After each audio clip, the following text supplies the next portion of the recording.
चलिए दोस्तों, मैं देवेश कुमार पाठक एस्ट्रोलॉजर आप सभी का अपने YouTube चैनल अल्टीमेट ज्योतिष गुरु में हृदय से वंदन करता हूं।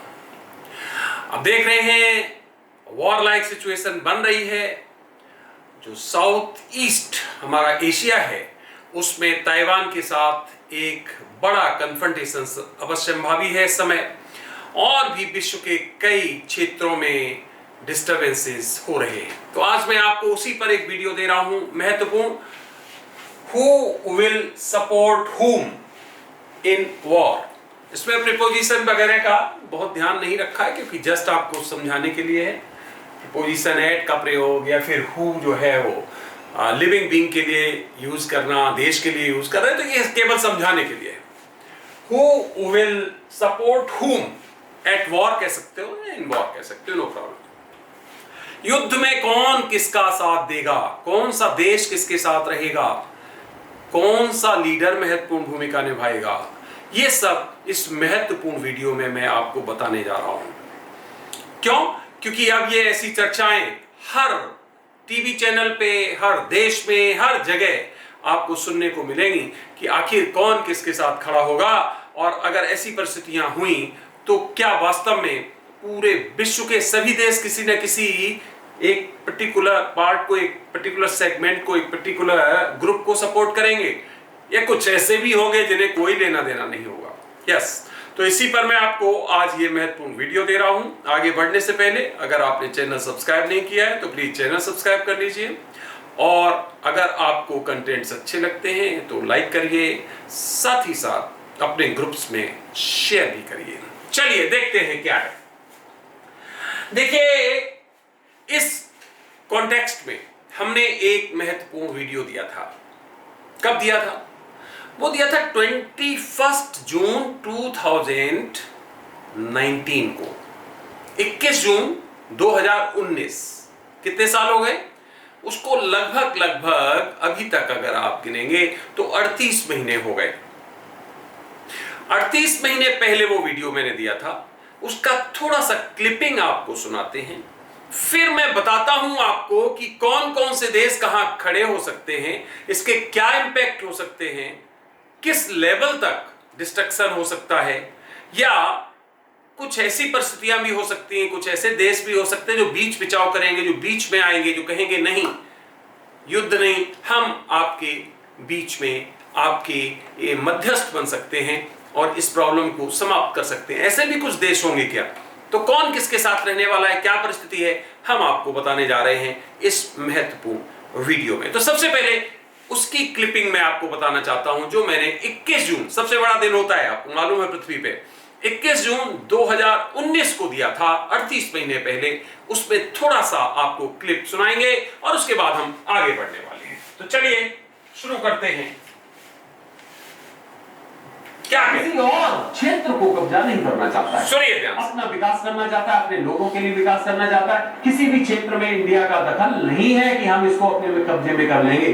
तो इंडिया शुरू में इसीलिए इस युद्ध से बाहर रहेगा, वो किसी को सपोर्ट नहीं करेगा। उसका एक और कारण है कि चूंकि चाइना पाकिस्तान में कर चुका है अपना इन्वेस्टमेंट और पाकिस्तान इसका एक मुख्य लाई बन चुका है, इसलिए जब युद्ध होगा और ये रूस चाइना जब एक तरफ होंगे तो पाकिस्तान इनकी तरफ जाएगा ही जाएगा। अब जब पाकिस्तान उधर चला जाएगा तो इंडिया चाहते हुए भी रूस के साथ नहीं जा पाएगा। फिर क्या करेगा? या तो अमेरिका के साथ जाए, अमेरिका के गुट में जाए, और या फिर पैसिव रहे। तो पहले इसीलिए मैंने कहा था ये पैसिव रहेगा, ये किसी का साथ शुरू में नहीं देगा। युद्ध जब बहुत ज्यादा विकराल हो जाए तो अलग बात है, परिस्थितियां विकराल हो जाए तो और बात है, अदरवाइज शुरू में इंडिया किसी को सपोर्ट करेगा नहीं। Very good.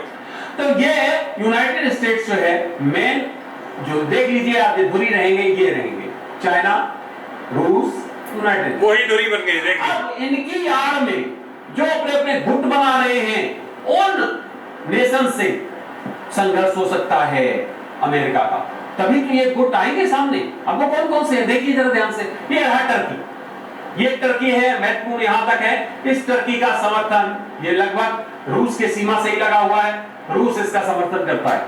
तो ये टर्की जो है वो मुख्य भूमिका अदा करेगा रूस के साथ। सुनते जाइए। इसके अलावा टर्की के साथ ईरान, ईरान भी बहुत बड़ा क्षेत्र है, ये देख सकते हो आप, टर्की से ही लगा हुआ ये पूरा ईरान। ईरान भी महत्वपूर्ण भूमिका अदा करेगा, ये भी जाएगा रूस के साथ। इसी तरह से पाकिस्तान मैंने आपको बता दिया, ये भी जाएगा रूस के साथ। इस तरह से ये महत्वपूर्ण देश जाएंगे ईरान के साथ, सऊदी अरेबिया जाएगा यूनाइटेड स्टेट्स के साथ, पूरा का पूरा यूरोपियन जो आप देख रहे हो ये जाएगा यूनाइटेड स्टेट्स के पास। तो ये दो गुट महत्वपूर्ण बनेंगे दुनिया के, जिसमें एक गुट लीड करेगा रूस और चाइना और एक गुट को लीड करेगा यूनाइटेड स्टेट्स। 38 महीने पहले स्टेट से कई देश अंदर ही अंदर दुश्मनी पाल रखा है, उन्होंने पाले हुए हैं अभी से नहीं, बहुत दिनों से।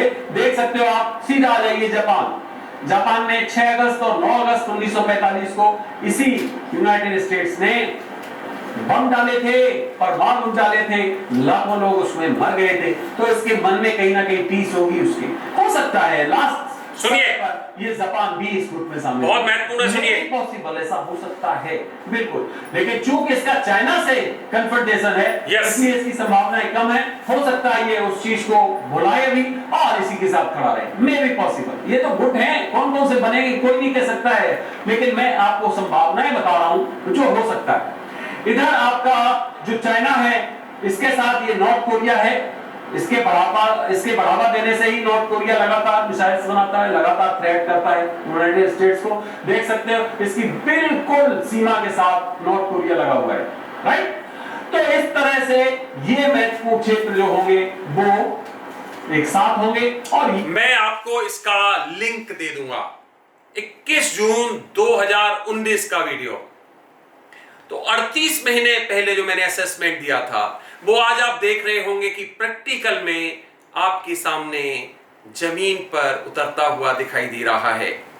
आज मैं आपको फिर बताता हूं कि कौन कौन से गुट किस क्षेत्र में डोमिनेट करेंगे और कौन से राष्ट्र उनके साथ रह सकते हैं। तो चलिए शुरू करते हैं। सबसे पहले अगर हम आपको इन गुट्स में बताएं तो द बेस्ट इज, सबसे पहले यूएसए। अब यूएसए में कौन कौन रहने वाला है, अगर हम यहां पर वर्ल्ड मैप आपके लिए निकाल ले तो ज्यादा अच्छा रहेगा, जिससे आपको पता चल पाएगा, या हम ऐसे ही आपको बता सकते हैं, दोनों ही तरह से आप समझ सकते हो कि सबसे पहले यूएसए के साथ जो रहने वाले होंगे उसमें होगा ऑस्ट्रेलिया। मैं मैप से भी अभी आपको इसका डिस्क्रिप्शन दे दूंगा। सबसे पहले ऑस्ट्रेलिया, जापान। क्यों?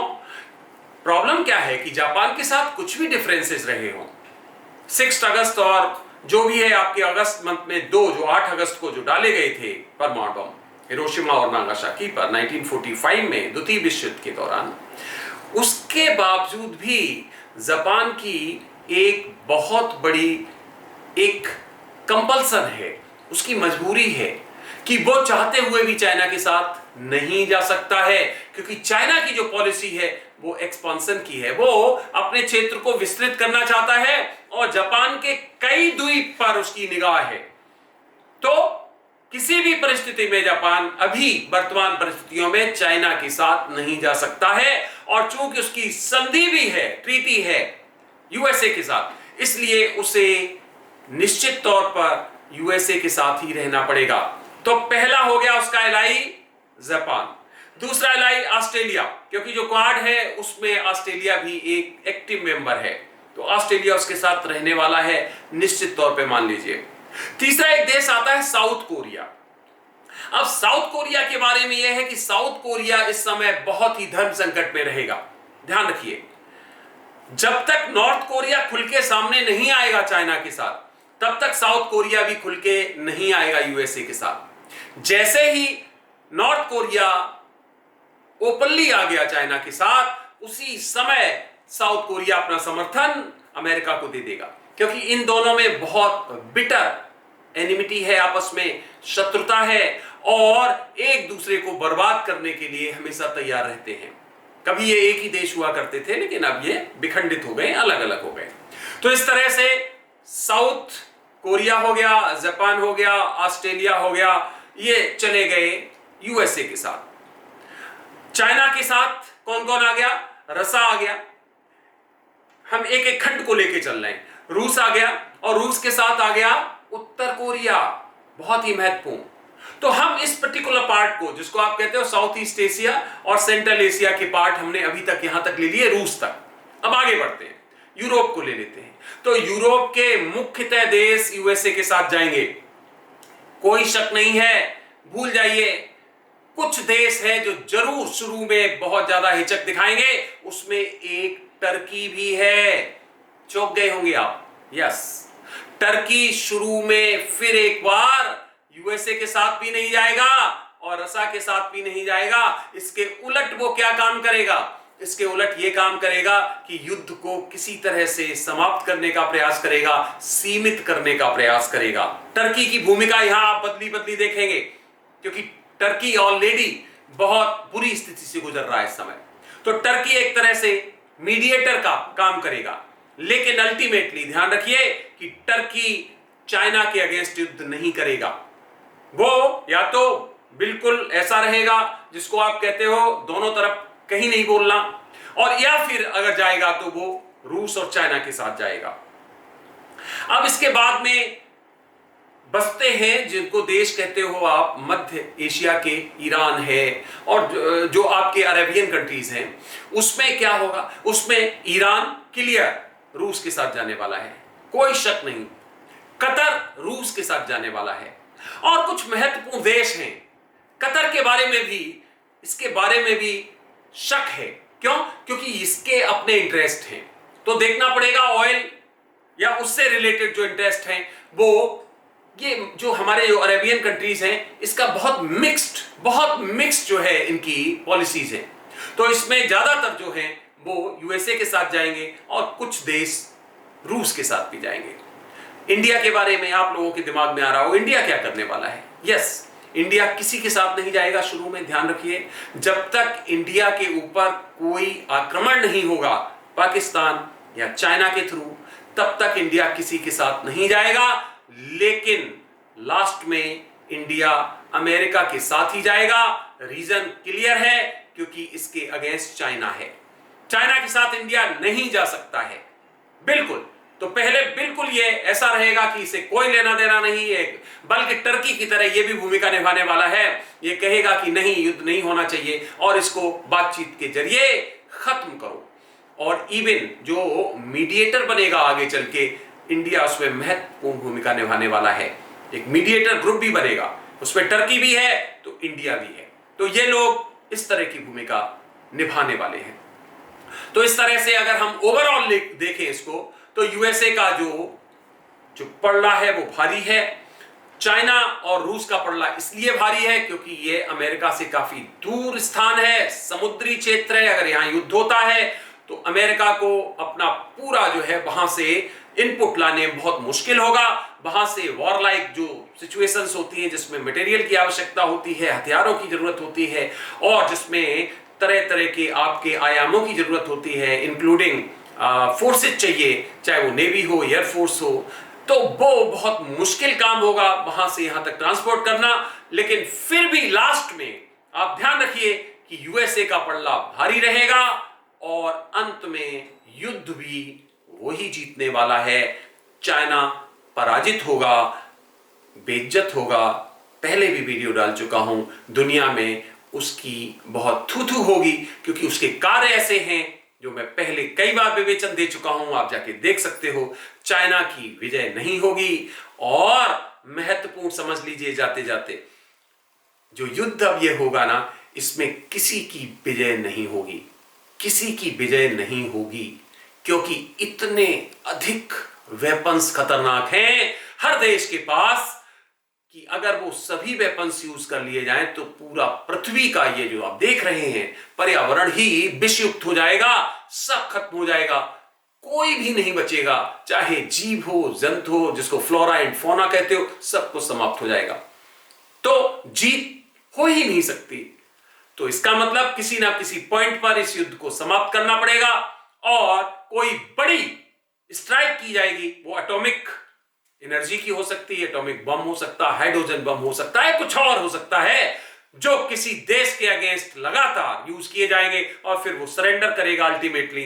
तब ये युद्ध समाप्त होगा और ये चाइना ही होगा, समझ सकते हो, क्योंकि जब उसको सरेंडर करना होगा तो निश्चित तौर पे उसके अगेंस्ट ये किया जाएगा। तो दुनिया के लगभग 35 देश एक तरफ होने वाले हैं और दुनिया के लगभग 9 कंट्रीज एक तरफ होने वाले हैं।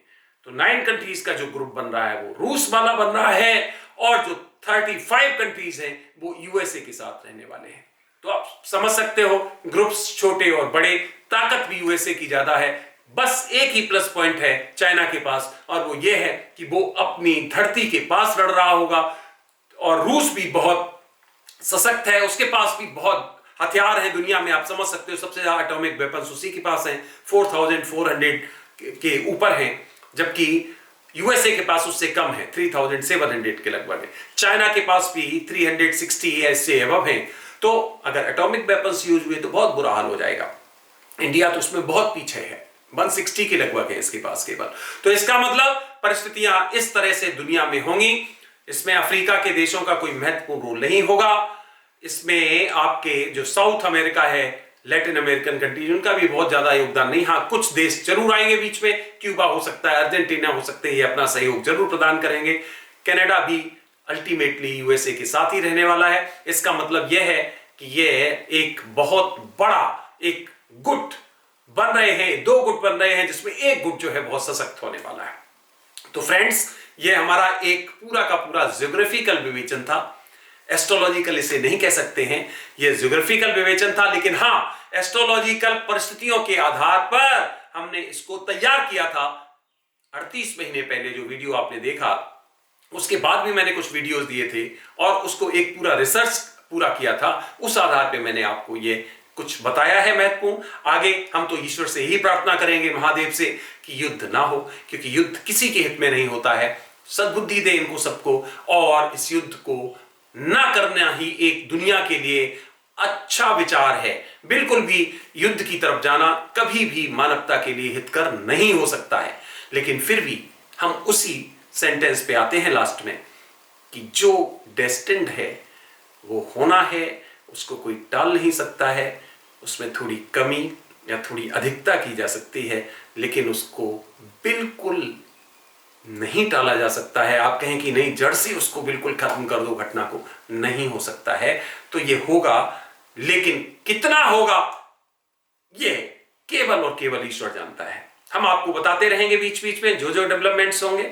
आपने ये वीडियो देखा, अपना अमूल्य समय दिया, उसके लिए बहुत बहुत धन्यवाद। अगला वीडियो में जल्द ही आपको किसी और महत्वपूर्ण विषय पर देने जा रहा हूं। तब तक आप सभी को मेरी तरफ से ओम नमः शिवाय, नमस्कार।